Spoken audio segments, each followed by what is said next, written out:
Arrive du coup la thèse, arrive la soutenance de thèse, et puis après, logiquement, faut essayer de trouver un poste, c'est pas évident. Bon, finalement, moi j'aurais la chance que ça n'a pas été aussi long que ça.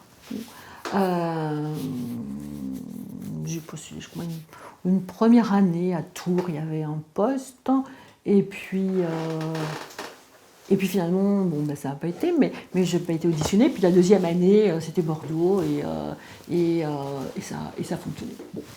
Alors mon directeur de thèse, Vincent Thomas, avait été charmant. Il m'avait dit surtout il faut y aller, il faut vous présenter, il faut.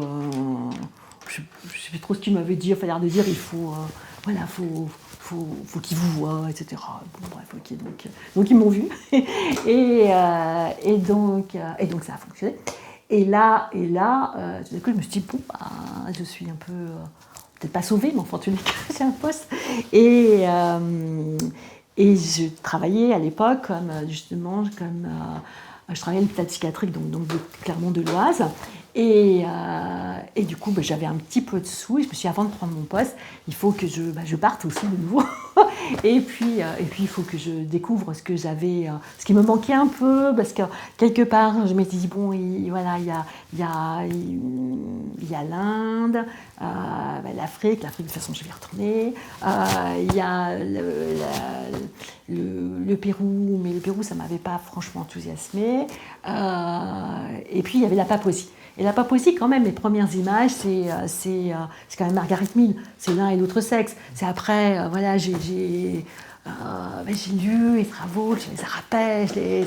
Puis après, il y avait quand même Maurice Godelier. Alors malheureusement, Maurice Godelier, c'est l'année où il n'a pas fait beaucoup de séances, quoi. Mais quand même, voilà, les grands hommes, les Houlis, enfin, c'était pas les Houlis, là, mais les Barouillards, mais donc beaucoup de sang, ça me plaisait beaucoup, et donc j'ai commencé à lire pas mal. Et donc j'avais envie de partir. Et puis là, il se trouve que j'avais quelqu'un qui connaissait, je ne sais trop qui était en poste, un médecin en pays Ouli, tout à fait au nord de la Papouasie-Nouvelle-Guinée. Donc là, c'est pareil, j'arrive donc à Port Moresby, mais j'arrive comme une... enfin, à ma façon. Et là, effectivement, d'un avion, il y a un couple donc d'Australiens qui me dit, mais vous êtes seul? Je dis, ben oui.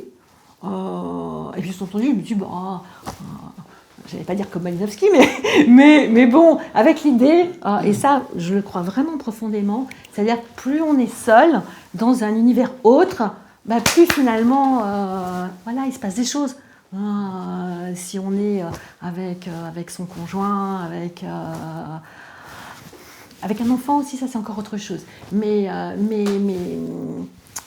c'est ce qui est beau dans notre discipline, c'est que justement, il s'agit bien de s'ouvrir et du coup, si on est seul, voilà, bon, l'idée c'est, moi ils me disent mais non, mais là c'est pas possible, là vous vous rendez pas compte, Port Moresby c'est vraiment dangereux. Vous pouvez être toute seule là, petite jeune femme là, là vous allez, non, il y a une violence à Port Moresby. Bon, moi j'avais lu, oui j'avais bien lu. Moi, je n'avais pas trouvé qu'il y avait... Enfin, si, il y avait la violence, mais bon... après, quand Godelier parlait, il n'évoquait pas cette violence. Enfin, Port Moresby, il n'en parlait pas. Et mais c'est pas possible. Donc il dit, on va vous prendre. On va vous laisser à votre hôtel pour la nuit, mais après, vous ne bougez pas. Vous pouvez pas. Bon, j'arrive à l'hôtel, ok. Et là aussi, ils me disent, mais vous êtes... Je dis, je connais là une famille. Ils me disent, oui, appelez-les pour qu'ils viennent vous chercher. Vous ne pouvez pas rester seul. Je dis, pas rester seule. Bon, finalement, je me suis retrouvée, ces gens sont venus me chercher, et puis je suis restée 2-3 jours, et là, ils m'ont dit, il faut une jeune femme, là, enfin, là, à l'époque, en tout cas, c'est pas possible, c'est trop dangereux. Ok, donc il y avait un train, un avion pour aller chez les Houlis. Et bon, je me suis retrouvée donc là-bas. J'étais hébergée par ce fameux médecin. Bon, là-bas, c'était différent, c'était calme sans être calme. Et surtout, il y avait la première fois qu'il y avait vraiment un système encore vraiment de guérilla. Et à l'hôpital, effectivement, il y avait quand même, on soignait beaucoup de blessés, et aussi beaucoup de personnes en situation d'une violence, enfin, hommes-femmes, vraiment très très fortes, donc avec vraiment des doigts cassés, enfin des doigts coupés, quoi. Et bon,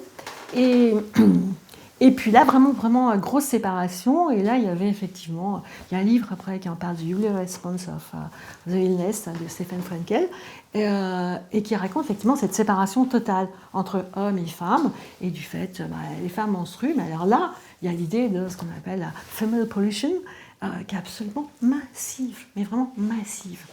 Et donc, encore, enfin à l'époque, c'était, et bon. Donc là, moi, j'étais un peu comme ça, juste avant de prendre mon poste. Je n'étais pas en situation d'observation en tant que telle, mais quand même, on n'est jamais, une fois qu'on est anthropologue, on l'est tout le temps, dans toutes les circonstances. Un peu comme j'explique, moi, aux étudiants, j'ai plein d'étudiants première année, donc évidemment, la majorité ne vont pas continuer. Mais je dis en même temps, c'est quand même super d'être là, en anthropologie, parce que ça va quand même changer votre façon, votre regard, quoi. Et puis une fois qu'on a fait un peu d'anthropologie, on voit quand même la vie autrement. On est dans tous les cas, on observe, moi je trouve qu'on devrait faire de l'anthropologie beaucoup plus tôt, quoi. Puisqu'on a cette chance, effectivement, de développer cette sensibilité donc, à l'autre, quel qu'il soit. Et donc, du coup, je me suis retrouvée comme assistante, mais enfin, en tout cas, j'accompagnais un peu ce médecin. J'ai fait beaucoup de choses. Notamment, à un moment donné, j'ai donné la vie à un petit. On a fait une césarienne. Et du coup, il y avait cet homme derrière. Je crois que c'est magnifique. Hein. Je pense que j'aurais bien aimé être accoucheuse, quoi. Tellement c'est beau. Enfin, voilà, cette vie qui est là. Enfin, c'est magnifique, vraiment magnifique. C'est pour moi une des plus belles images. C'est comment prendre le bébé. Donc, c'est moi, du coup, qui ai coupé le cordon. Et puis après, qui est donné au père. Alors, ce père qui était en principe... qui était quand même comme tous les pères, quoi. Donc qui était aussi complètement attendri, etc. Et puis je m'étais fait une très bonne amie, si on veut, donc avec lequel j'ai pas mené véritablement des entretiens, mais là aussi j'ai un peu suivi. Et après, j'ai écrit deux petits articles, dont un dans la nouvelle revue d'ethnopsychiatrie que dirigeait à l'époque Toby Nathan, justement sur le tabou du sang menstruel à la fois, et j'ai essayé de faire une analyse comparée entre donc Lobby, que je connaissais plus, et puis Papouasie, parce qu'il y a quand même pas mal de littérature, et un peu sur les Houlis. Et dans les Houlis, il y a vraiment toute une maladie qui est liée au fait d'avoir... alors simplement d'avoir été vue par une femme en état de menstruation. Et alors, vous savez, les Houlis, ils ont ces espèces de coiffes absolument incroyables, jaunes, très belles, que parfois on trouve dans des publicités monstrueuses, là, pour les lunettes, là, parce qu'ils sont très, très photogéniques. Et très photogéniques et très, très coquets. Donc là, moi, j'avais... Donc à l'époque, j'avais encore beaucoup de cheveux, j'aime bien les petits rubans, les ci, les ça. Et là...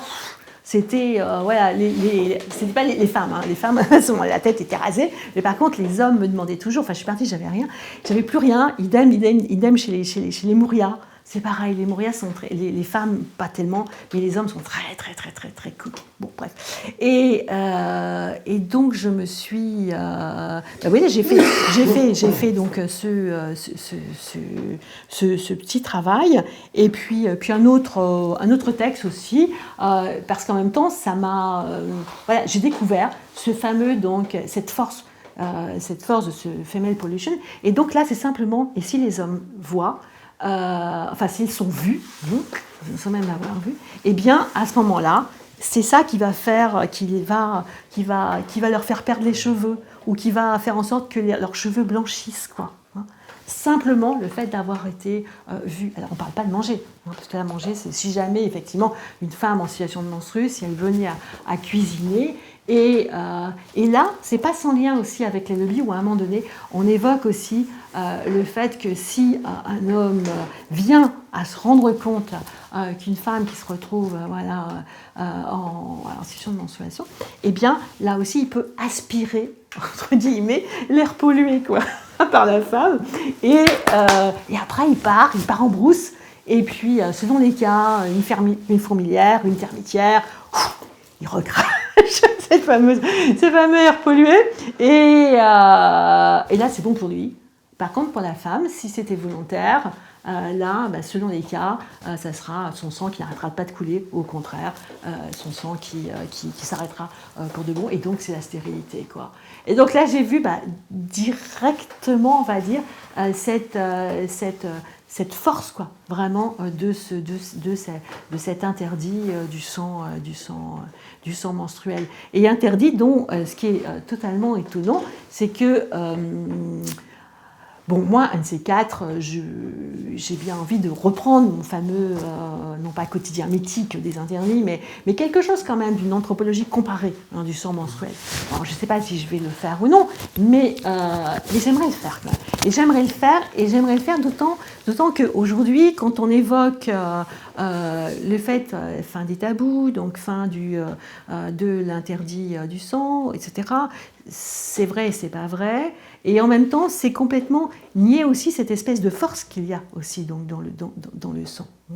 Et on a donc aujourd'hui, alors certains, bon, je pense que c'est Michael Hausmann, qui a fait aussi, qui a travaillé sur les nouveaux rituels de menstruation, notamment donc aux États-Unis. Aujourd'hui, il y a, dans certains cas, des fêtes effectivement de menstruation, où là est célébré quelque chose du pouvoir de la vie, quoi, du pouvoir de la vie, mais il y a quelque chose qui fait qu'on ne banalise pas. On ne banalise pas, mais on retourne. On transforme, disons, le stigmate devient un moyen de différenciation, on fait des fêtes rouges. Il existe aussi aujourd'hui des tentes rouges, où les femmes sont censées menstruer ensemble, ou parfois même il y a des... moi, je ne vais pas travailler dessus, mais par contre, je lis un peu quand même la littérature, où même il y a des situations où ce qui est le poison devient une espèce d'élixir incroyable, où il semble que sur les géraniums, etc., ça fasse pousser quelque chose. Et vous avez même dans ces fameuses tentes rouges, après, il y a des pâtisseries, etc., avec un tout petit peu de sang. Donc quelque chose, puis alors, on se revient dans les mouvements, les sorcières, les néo-sorcières, etc., où là, il y a quelque chose, effectivement, de ce fameux sang. Donc on inverse, mais en même temps, il y a quelque chose de... Effectivement, cette force de vie. Et je crois que quand Pitrou fait son fameuse anthropologie de la vie, fondamentalement, je crois que vraiment, avant de chercher dans n'importe quelle substance, il y a effectivement donc ce sang qui est là, et ce sang qui, comme le souligne Françoise Héritier, qui n'est pas, qu'on décide pas, les hommes le versent, c'est eux, mais les femmes, il est versé, quoi. Il est versé, et après, tout va changer en fonction du traitement qu'on va lui faire subir. Mais, et dans certains cas, là aussi je travaille un peu, c'est différent, mais il y a aussi toute la question aussi de l'hygiène menstruelle.